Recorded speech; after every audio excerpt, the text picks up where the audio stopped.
পরিচালনা করার পরও 1 টাকার দুর্নীতিও কেউ প্রমাণ করতে পারেনি।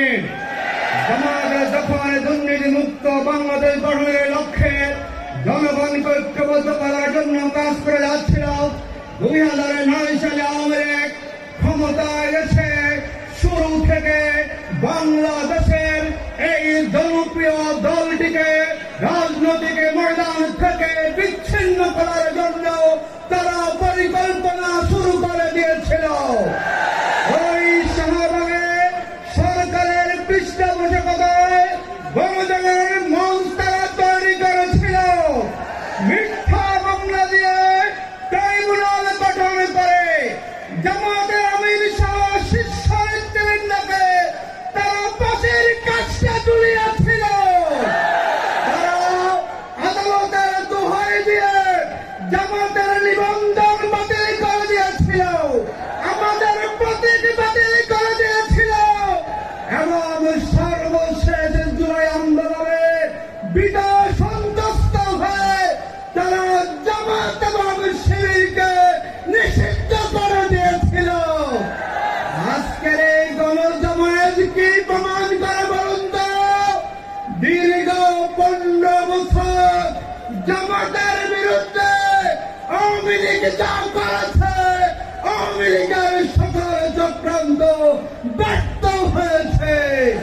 ওই খুনি হাসিনা তার ক্ষমতাকে টিকে রাখার জন্য জুলাই আগস্টে আমাদের ছাত্র ভাইদের আন্দোলনকে ব্যাহত করার জন্য পাখির মতো গুলি চালিয়ে হেলিকপ্টার থেকে গুলি করে 2000 ছাত্র শ্রমিক জনতাকে তারা হত্যা করেছে।